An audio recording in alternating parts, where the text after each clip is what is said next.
අපි දන්නවා මුහුද කියන්නේ පෘථිවියේ තියෙන වඩාත්ම අద్භූත සහ ලස්සන ස්ථානයක් කියලා. අපිට පේන පෘථිවියට වඩා මුහුද ඇතුලේ තියෙන ලෝකය ඉතාමත් විශාලයි. අද අපි මේ වීඩියෝෙන් බලන්න යන්නේ මෙතෙක් පෘථිවියේ ජීවත් වුණු විශාලම සත්තු කවුරුන්ද සහ ඔවුන්ගේ විශ්මිත දේවල් ගැන. ඉතින් රැඳිලා ඉන්න මේ වීඩියෝවේ අන්තිම වෙනකම්ම.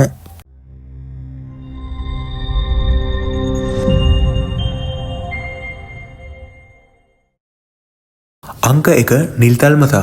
මෙන්න මේ නිල්තල්මසා එහෙම නැත්නම් බ්ලූ වේල් කියන මෙන්න මේ සත්වයා ජීවත් වෙන අති ගැඹුරු පරිසරයක. ඉතින් මෙන්න මේ සත්වයාගේ දිග මීටර 25ක් හෝ 30ක් පමණ අගයක් ගන්නවා. ඒ වගේම මෙම නිල්තල්මසාගේ බර ටොන් 150ක් හෝ 200ක් වගේ අගයක් ගන්නවා. ඉතින් ඔබ දන්නවද මේ නිල්තල්මසාගේ හදවත විතර සාමාන්‍ය මෝටර් රථයක් තරම් විතර ලොකුයි. ඉතින් තවත් අපූර්ව දෙයක් කියන්නම්. මේ සත්වයා මස් කන්නේ නැහැ. සාමාන්‍යයෙන් අපි දන්න ජලජ ජීවීන් මස් අනුභව කරනවා කියලා අපි දන්නවා. ඒත් මේ සත්වයා කන්නේ ක්‍රීල් කියන අති පොඩි ජීවීන් තමයි ආහාරයට ගන්නෙ. ඒ වගේම මේ නිල්තල්මසාගේ හඬ කිලෝමීටර් 100,000 ගුණයක් මුහුද දෙසින් ඈතට ඇහෙනවා.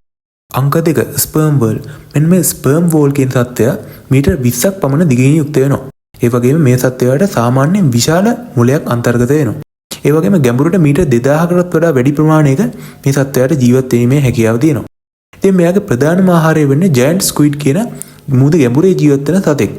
ඒ වගේම මෙම ගැඹුරු මුහුදේ ජීවත් වෙන සතුන් ආහාරයට ගැනීම මෙම සත්වයාගේ ප්‍රධාන ලක්ෂණයක් විදිහට අපිට හඳුන්වන්න පුළුවන්. ඉතින් මෙම ස්පර්ම් වෝල් කියන සත්වයා මුහුදේ ඉන්න දෙවැන්ද දඩයක්කාරයෙක් විදිහට අපිට හඳුන්වන්න පුළුවන්. ඉතින් දෙවෙනියට වැඩිම විශාලත්වයෙන් යුක්ත වෙන්නේ මෙන්න මේ ස්පර්ම් වෝල් කියන සත්වයා. අංක 3 වෝල් ෂාක්.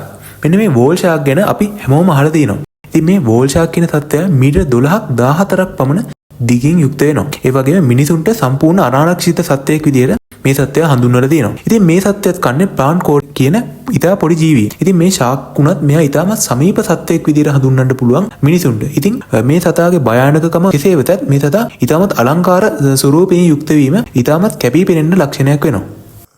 අංක 4 ජයන්ට් ස්ක්විඩ්. මෙන්න මේ ජයන්ට් ස්ක්විඩ් කියන සත්වයා ඉතා විශාල බූවල්ලෙක්ගේ ස්වරූපයක් ගන්නවා.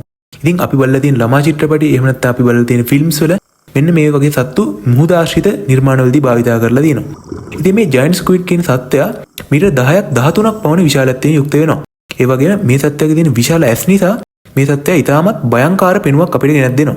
ඒ වගේම මේ සත්වයා ජීවත් වෙන්නේ ඉතාමත් ගැඹුරු ප්‍රදේශවල. ඒ කියන්නේ මුහුදේ ඩීප් සී එකේ තියෙන පැතිවල තමයි මේ සත්වයා ජීවත් වෙන්නේ. ඉතින් මේ සත්වයා ගැන අදට ලොකු අධ්‍යයනයක් කරලා නැහැ. ඒ වුණාට මේ සත්වයා ඉතාමත් අලංකාර සහ ඉතාමත් විශේෂ අංගෝපාංග තියෙන සත්වයෙක් විදිහට අපිට හඳුන්වන්න පුළුවන්. ඉතින් මේ සත්වයා කළු පැහැති විෂක් නිකුත් කරනවා කියලා යම් නිවේදනවල තියෙනවා. නමුත් ඒක අධ්‍යයනයකින්වත් තනාත වෙලා නැහැ. අංක 5 කිලර් වෝල්. මේ කිලර් වෝල් කියන සත්වයට අපි ඔර්කා කියලාත් කියනවා.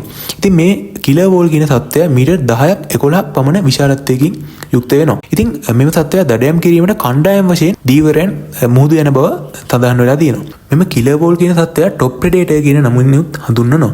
ඉතින් මේ මුහුදේ ජීවත් වෙන විශාලම සතුන් 5 දෙනෙක් ගැන තමයි අද අපි කතා කරේ. ඉතින් අපි දන්න ලෝකයට වඩා විශාල අභිරහස් ගොඩක් මුහුදේ අභිරහස් දැන්ටත් පවතිනවා ඇති.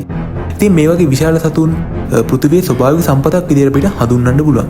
ඉතින් මේ වගේ සතුන් ආරක්ෂා කරලා රැකගන්න එක අපේ වගකීමක් වෙනවා. ඉතින් මේ වීඩියෝ එක හොඳයි නම් වැදගත් කියලා හිතුණා නම් ලයික් කරන්න, සබ්ස්ක්‍රයිබ් කරන්න, තවත් වීඩියෝ සඳහා කමෙන්ට් එකක් දාන්න.